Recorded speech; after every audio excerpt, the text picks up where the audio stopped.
Arutperunjothi Arutperunjothi Taniperum Karunai Arutperunjothi Arutperunjothi Arutperunjothi Taniperum Karunai Arutperunjothi. Well, I welcome you all to this session. So let's start with the question today. So from last session, we went through the bodily disciplines. So does our senses, our eyes, ears, nose, mouth, our skin, does it really reveal the truth or deceive us? This would be a good summary for the last session as well. So let's think about this for a second, and let's try to have answers in our mind. But we will go over some of what our siddhas and all of our elders have said about this. Let's take about fish. So fish in the ocean has abundance of resources and food. But what it does is it actually comes and tries to catch the bait, and it gets hooked into it. So it is attracted towards its sense of taste, and it gets caught there. Let's take a look at the beetle. So the beetle actually likes and attracts towards the fragrance of flowers. Especially, it actually goes into the lotus flowers, and then it gets dizzy. It doesn't realize the time it spends with those senses. It loses track of time, and eventually, what it happens is it gets dizzy, and it actually lies in there. At the evening, the lotus flower closes. This basically suffocates the beetle, and eventually it gets killed as well. So the next one is elephant. So elephants involved actually rub on, male and female actually rub on with each other, and actually they lose sense of what is happening in the surroundings. This basically opens up more avenues for its predators to come and attack it. So it's basically geared towards the senses of pleasure there. Now this is like a termite, or it's called as easel, which is attracted. It's like a flying termite. I think that's what's called as. The flying termites are attracted towards light.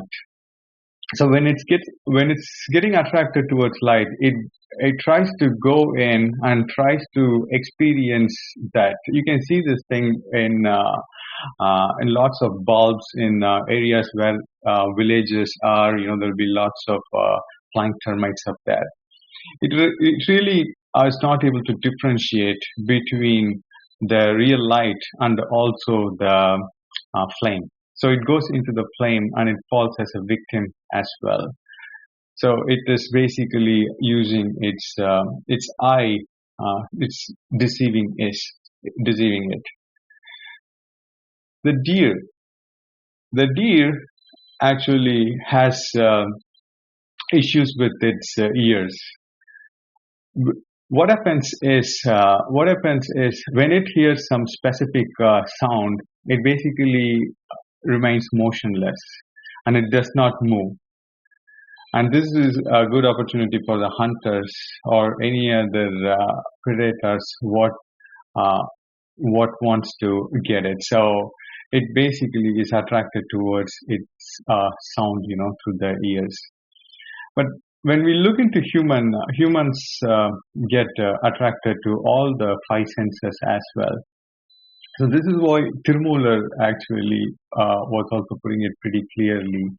Kalla pulanaindum kana mani vilakke, tella telindarku jeevan sivalingam. So all the all the five senses, what humans has, are basically trying to deceive us, trying to take us in the wrong direction.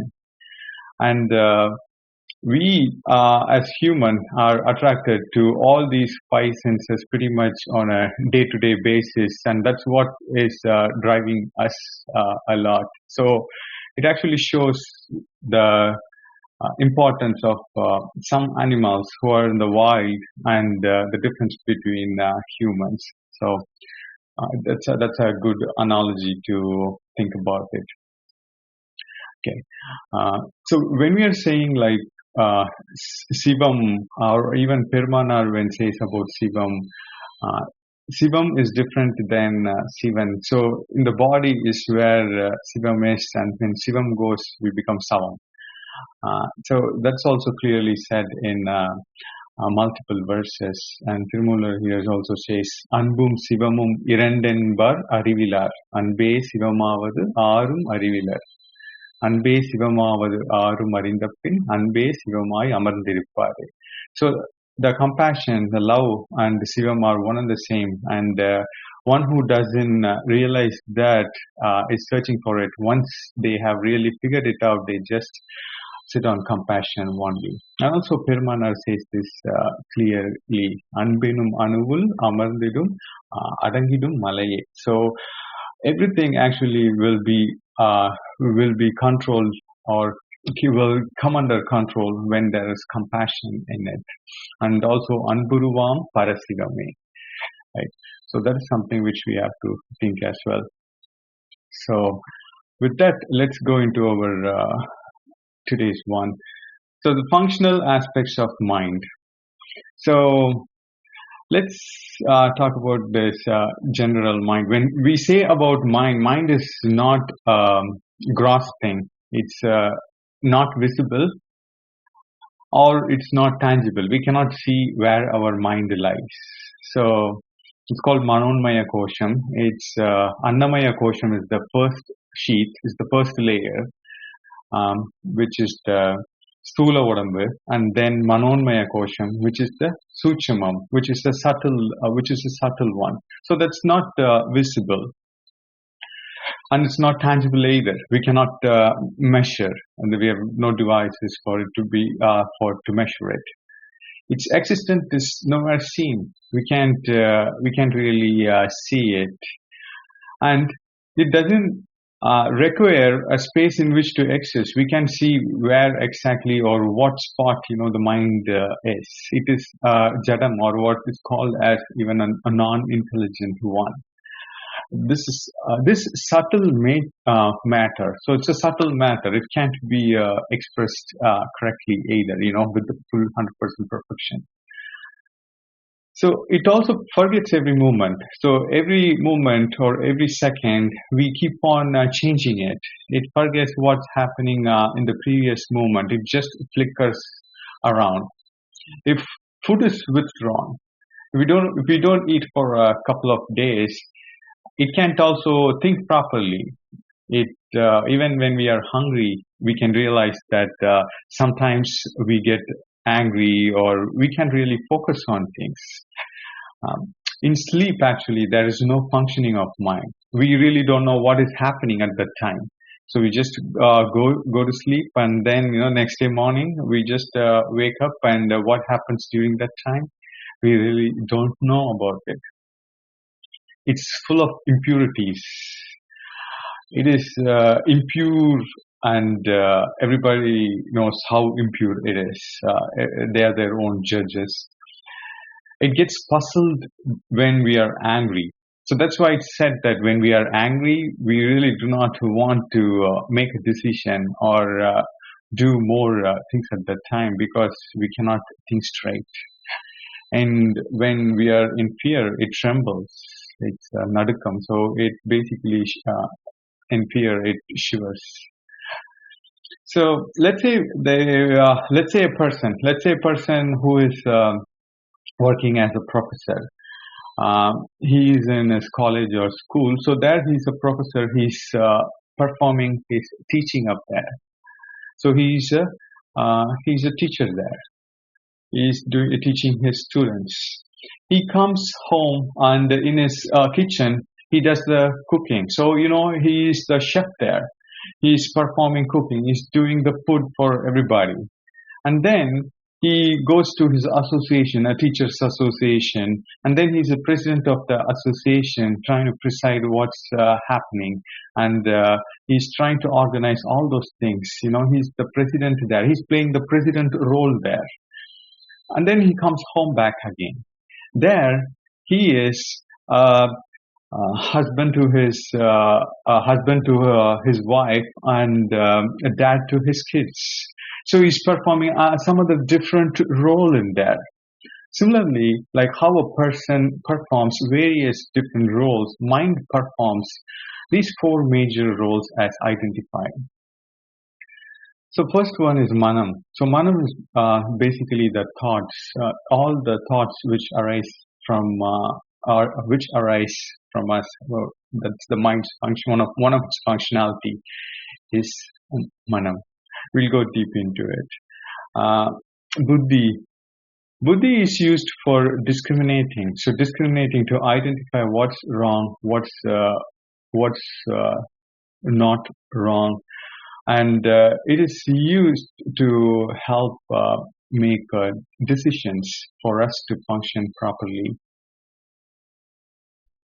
Siddham is basically the storehouse of thoughts, or memory, actually. So when we see an object, it gets into our storage. So that's like our computer storage or our cell phone storage. We have our own storage. That's the siddham. But it does get submerged, and the memory gets thrown into our background, but definitely recoverable. We are able to bring back the storage, what we had stored, but it might take some time, because siddham is like a calm lake, and thoughts are like the waves on top of the lake. Sometimes when there are too much waves, we really have to wait, and the thoughts, what we have stored, get surfaced again. And then agangaram. Agangaram is our ego. That basically is what agangaram is. It is us, na. So that is the agangaram. So let's talk about manam, thoughts in here, which is one of the major one. So thoughts actually leads to action, and thoughts are the sources of all the action too. So before performing any action, we always think through this thing, or there is at least some thought process, then we perform action. If we root out all evil thoughts in the beginning, then we won't have evil action. So that is why lots of techniques, meditation techniques, also prescribe nipping those initial thoughts in the bud itself. So nip those bad thoughts in the bud. So basically introspect every single thought with vigilance, and make sure if that is not a thought to be entertained, that's not a good thought, nip that thought right away in the bud. So it really doesn't get stored in our siddham itself, and we have already taken the decision on that.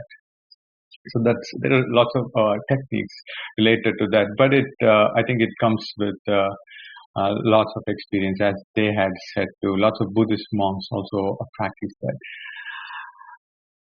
Mind actually, or thoughts actually assumes anything it contemplates, anything it thinks through it assumes to it. So when we think of an object, our mind shapes into the form of an object. When we change that thought, our mind also changes its shape for it. It never holds steadily in one thought for some time. It just keeps on shifting, like we saw before. So once upon a time, what happened was there was a large mountain slide. In that mountain slide, there used to live a family of eagle, and this eagle laid 4 eggs in there. There was an earthquake which rattled the mountain, and one of the egg rolled down into a chicken farm which was located in the valley. So down this valley, this egg was in the chicken farm, and it got raised with the chicken's egg. So this eagle's egg hatched, and this beautiful eagle was born. Being chickens, chicken raised the eagle to be a chicken. The eagle loved its home very much, and it thought its family is nothing but all the chicken around it. But its spirit carried out more than that. One day, the eagle looked into the sky and noticed a group of eagles soaring. And it really cried that, oh, I wish I could soar like those birds. The chicken laughed at the eagle. And it said, you can't soar like those birds on the sky. You are a chicken, and chickens don't soar like that. So the eagle actually took that back, and then it continued starting its routine again. And it was with its family again, and again it started dreaming after some time, and it can't stop talking about it. But anytime it talked about it, the chicken was telling that it was really dreaming, and that's not possible. And chickens do not fly that high. So eventually the eagle was learned to believe that it cannot fly itself. So after some time, the eagle's thought of it flying it, or its urge and its desire to fly has gone completely. And it started leading the life with the chicken, running around here and there.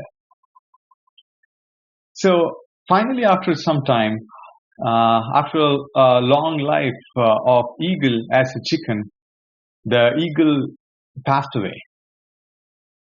So that is the story. So the one person who can set one's own limitation is nothing but us. So you can set only your own limitation. Unfortunately, there are times in life when we set our eyes on something and we dare to dream, but we do not move forward because of the fear and the judgmental of the others, because we live for others. And we always think like what others are going to think about that. It really doesn't matter about oneself anymore. It's about others. It's about what others think. So those actually has a big impact on everyday activity. And the thought process are also getting geared to it. So, but the wrong thought process would put a limitation on us. It will limit oneself not to exceed in its worldly goal as well as spiritual goal on any of those things. It was going to limit us. So the power of thought is very great. Every thought of us has a literal value in every single possible way. It's also said that the strength of the body, the strength of the mind, and also the success in life and the pleasure, what you give to the others by the company depends on the quality of the thought. So the quality of what we are thinking is very important. So this thought is very important, that every single thought has to be introspected, has to be analyzed. Think we are strong, we become strong, we become strong. Think we are weak, we become weak. Think we are a fool, then we become a fool. It builds character, it molds us. It is what we are. Our thoughts are what we are. But we are the same birds flocking together. Everybody here who has the same similar ideas, who has the similar wavelength. We are all in here, and we are trying to flock together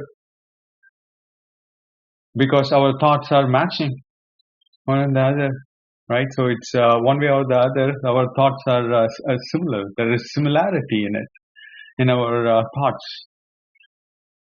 But our thoughts, we can go one step further. Like, what kind of thoughts do we think? We get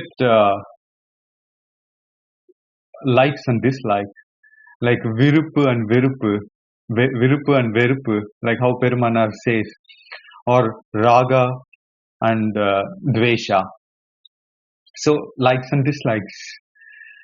So, Perumanar gives a definition of the viruppu and veruppu. And most of the time, when we think about something, either we like something or we don't like something.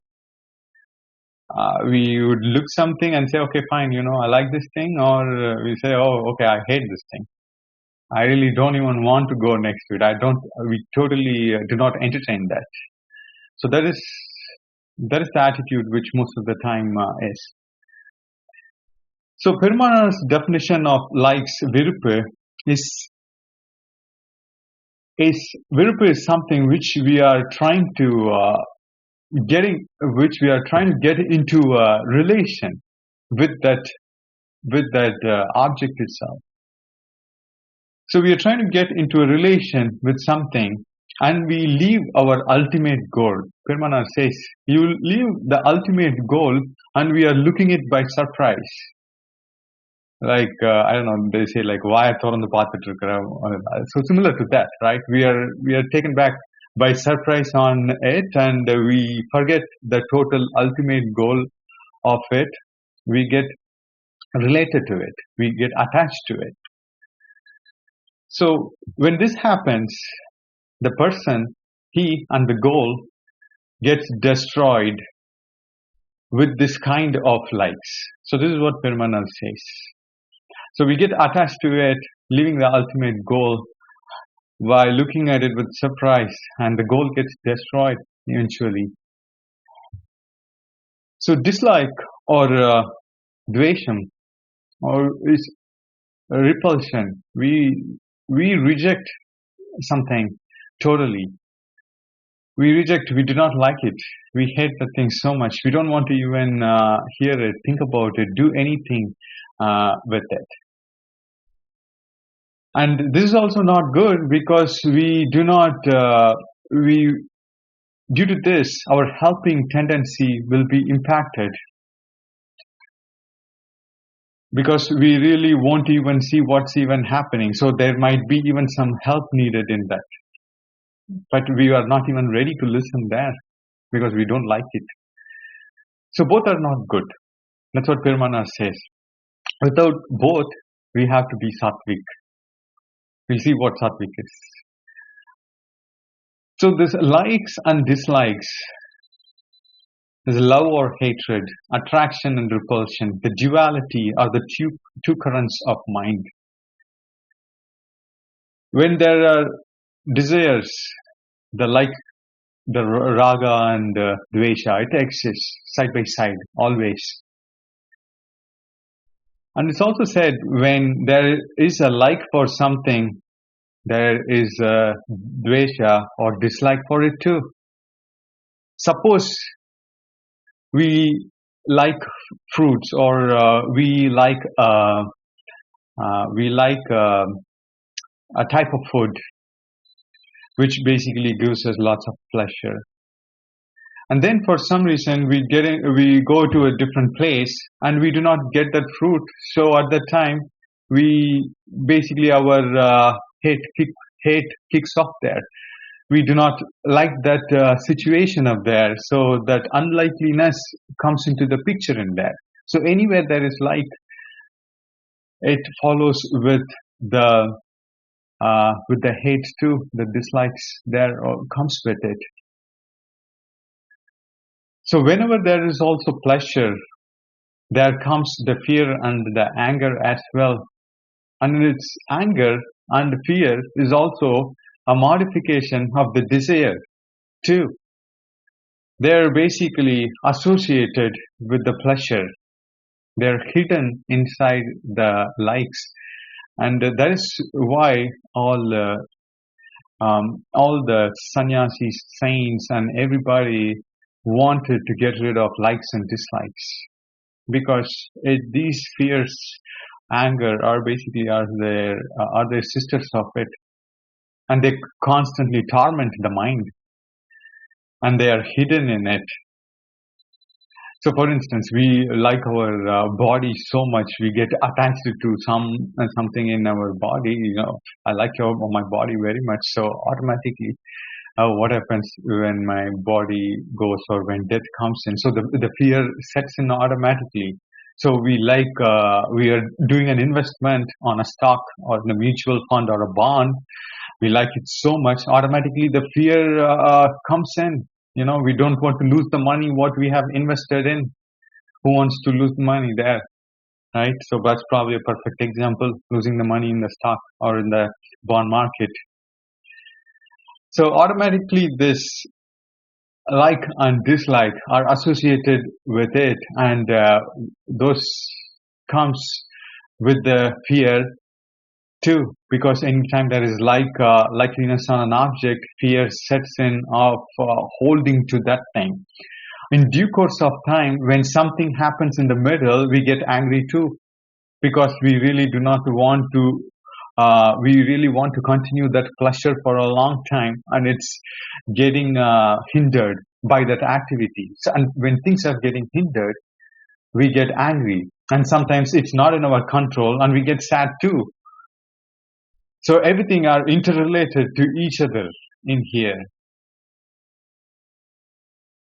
right? So, for instance, let's say we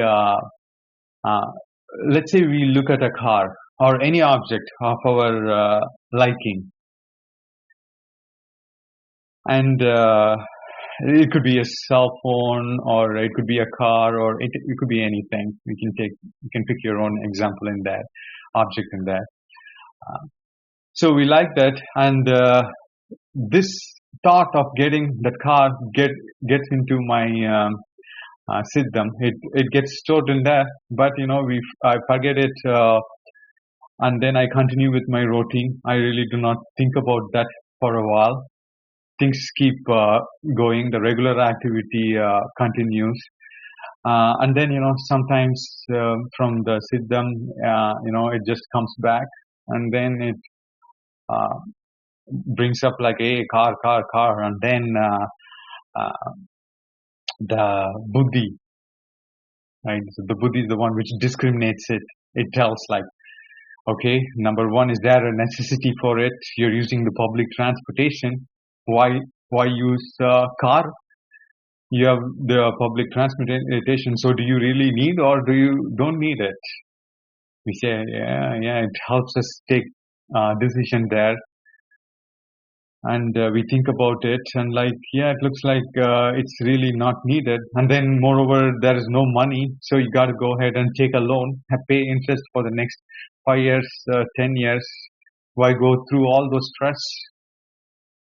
So all those discrimination is done there by the buddhi, and we are in the right state there. We say, yeah, that makes total sense, and I totally agree with what is happening, right? So we listen to the buddhi there. The buddhi actually tells the right thing.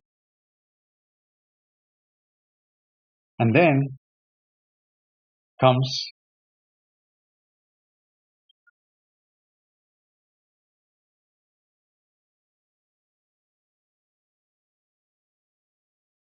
so I just want to give a punch like for our hero, right? Our hero comes in.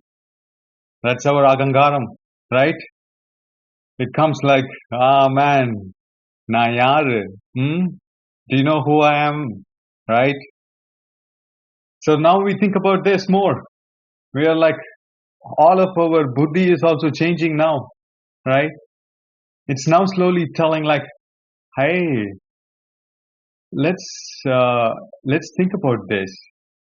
My neighbor has this car. One of my relative has this car. So maybe we should also get it. So we can go together in the family. For a function or so, you are the only person taking a taxi. Everybody goes in the car, and how it feels to go. It feels really great. And 5 years, it shouldn't be a problem. We are going to get money from the pension or the PF or some investment what we have made. That could probably reduce that loan amount. So it tries to justify it. So now the buddhi actually is now working with the ahangaram. Now it's like helping it. Right now, actually, the whole thing changes, and we end up in buying the car, and we pay loan for it for the next 10 years or 15 years, right? Without even calculating how much interest we would have paid, and we would have bought a couple of cars by the end of those time. That's what's really happening, right? So, just want to give that example so we can associate the buddhi, siddham, ahangaram, and all those thoughts together.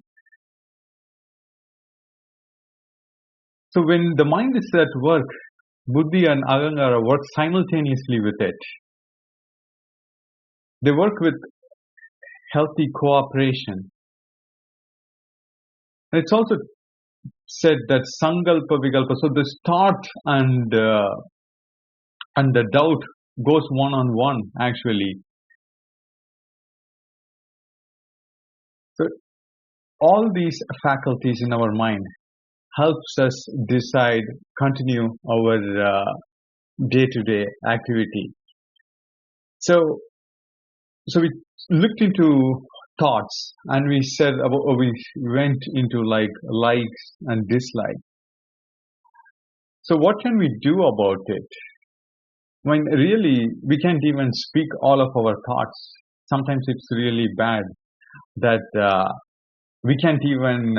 It's good and lucky that there is nothing which exposes our thoughts. It would have been a really bad one, an unimaginable one, right?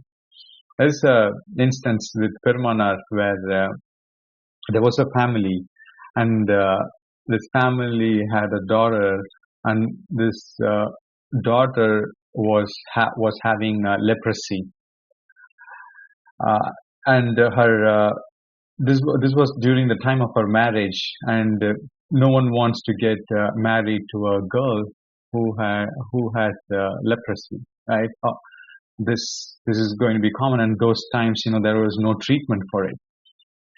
So they approached Perumanar asking a solution for it, and this person actually is a very spiritual person, and he lives close to a temple too. So from his home he can see the temple. He really is. He is very spiritual, and he goes to the temple every day, and both morning and evening, and he was really dejected by this. He wants this to be fixed, and he's thinking he can sacrifice anything when this thing gets fixed. So he said, okay, I want to give my home actually when it gets fixed. So he was thinking, he was like telling like, oh, Perumanar, I want this to be fixed. I even will donate my home. Though Perumanar actually has no intention of getting anything from anybody. That's a different story. So, but Perumanar, out of compassion, wants to fix that girl, and the treatment happened, and and eventually the leprosy got subsided, and leprosy got fixed. The father was really very happy about this, and the only thing which was going through his mind, the only problem which was taunting his mind is no longer a problem. So that is fixed. But right now, he gave a word knowingly or unknowingly to Perumanar that he would even donate his home, right? So he was struggling with that because there are lots of people where words are very important for them. They try to keep up their word. So he's one kind of person, a good person. So he wanted to keep his word, and he actually made his deed, like donating it to Perumanar, and he goes with the deed to him, telling like, okay, Perumanar, you gave my life back, and I want to give this as a token of my love. Perumanar looked at him and said, why don't you give this to the temple? That's what you want to do, and why are you giving it to me? So he actually fell in Perumanar's feet. But this is nothing to Perumanar because Perumanar has achieved deathlessness. So reading mind or understanding what one feels is also nothing. It's also documented in his life story.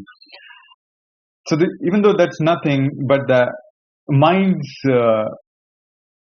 working is that always, clings on something, and when that is gone, it looks at the next biggest problem and it tries to get into that.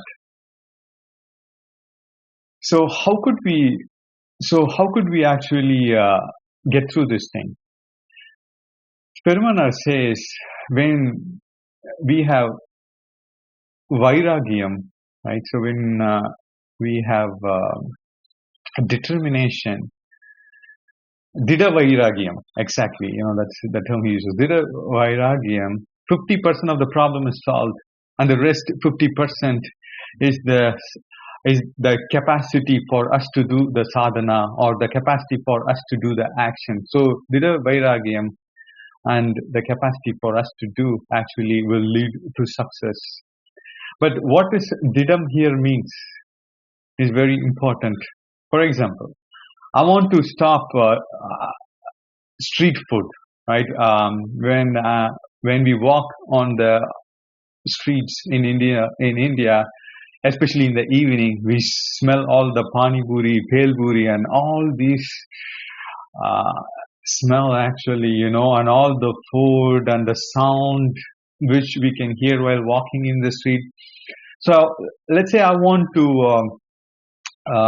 to stop my habit of eating street food, and I am in a place where there is no access to it. And I'm saying, okay, I'm able to successfully stop it. Or I am stopping something, right? I'm stopping something because my circumstance doesn't lead me to it. So my circumstance is in a way that it doesn't let me continue do it, right? So for that, I'm stopping it. So for example, we go to a doctor and the doctor says, oh, you know what, you got sugar, so you're not supposed to eat sweets. You have diabetes, right? So that's the circumstance which is leading to it. Is that dida vairagyam?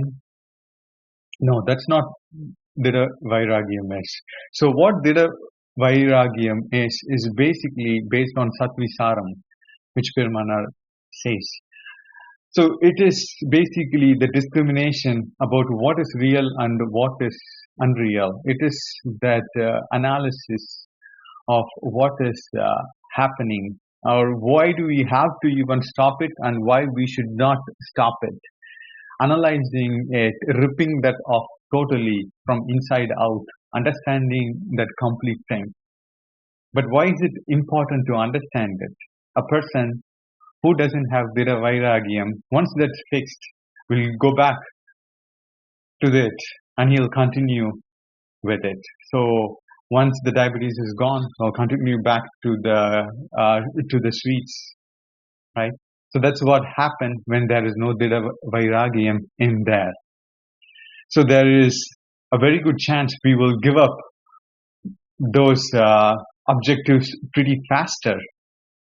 Once the underlying issue has been, fixed. So that is what Dida Vairagyam is. And this basically, when we have this Vairagya, which is solid Vairagya, we are 50%, that problem has been solved.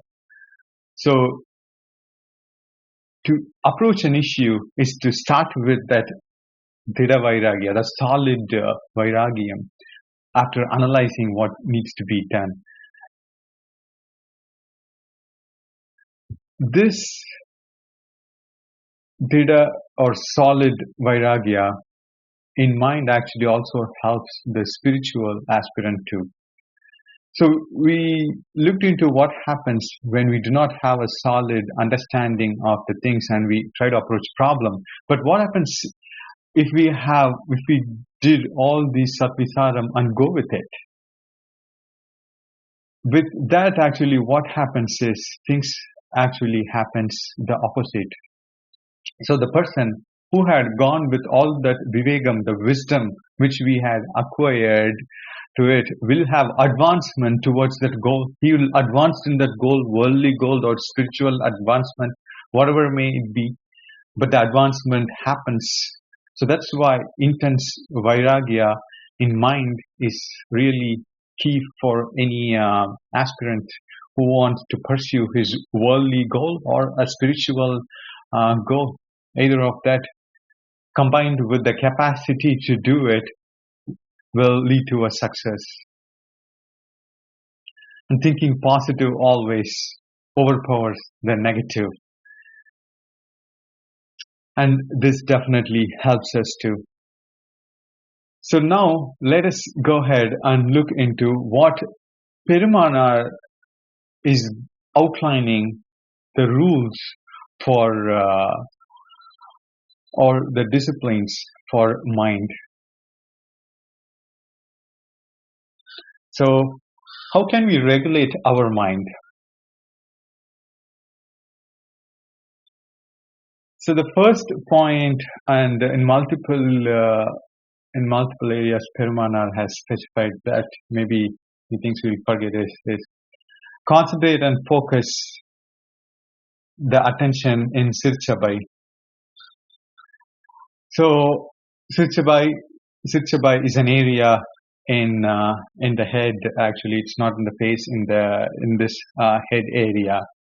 So when we draw a line, actually straight in the eyebrow center, which goes in straight, all and then in Agaval he says Suttudar Karidam, means we cannot basically show it. I cannot actually show like, look at this thing, right? Because it is in an area which cannot be pointed out. So that's in an area, Sirchabai is an area which cannot be pointed and said like, oh, you know what, this is the area. So Suttudar Karidam Suga Adida Veliyinai Attamel Sirchabai Arutperunjothi.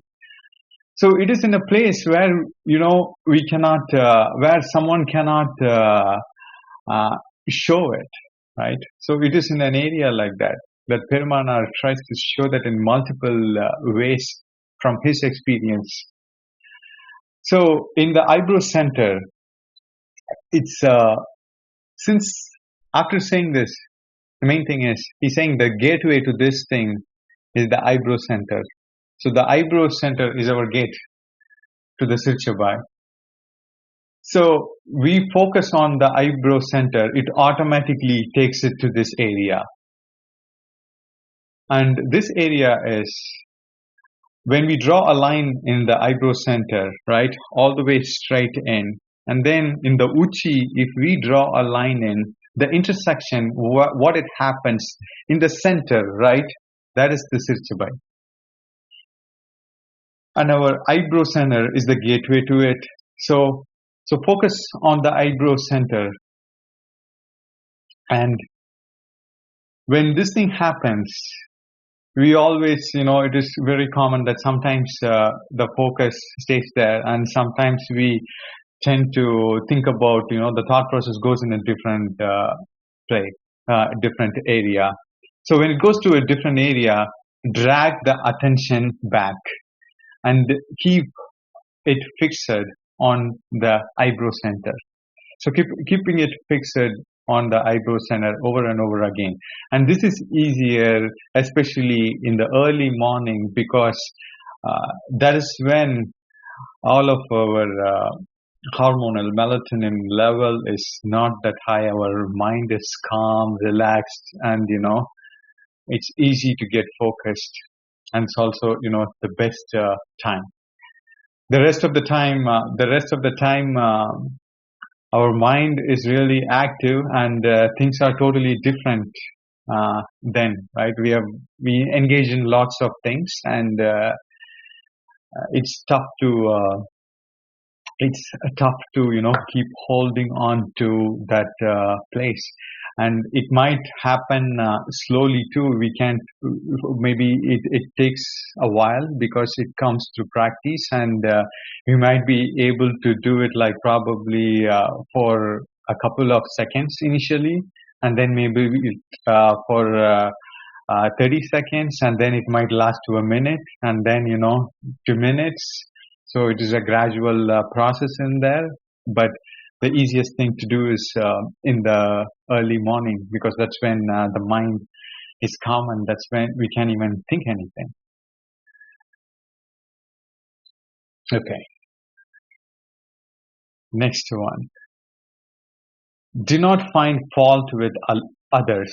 Oh, this is like our what we were thinking about, the dvesham and the raga, the likeness and dislike. Most of the time, this thing is a very challenging one, because sometimes it gives us pleasure when talking about all the faults, of someone, and we get some enjoyment out of it too, right? Truth being said, when we talk something bad about someone or something not good, it just feels so great. And this thing, for some, it is actually, it's like eating sweets too, right? So it just keeps on going with it. So we definitely wanted to avoid it slowly, not to find fault, because everybody has one way or the other has fault in it, and that's why the rebirth even happens in the first place. But some might be good in something, some might not be good in something, but they might have a different talent.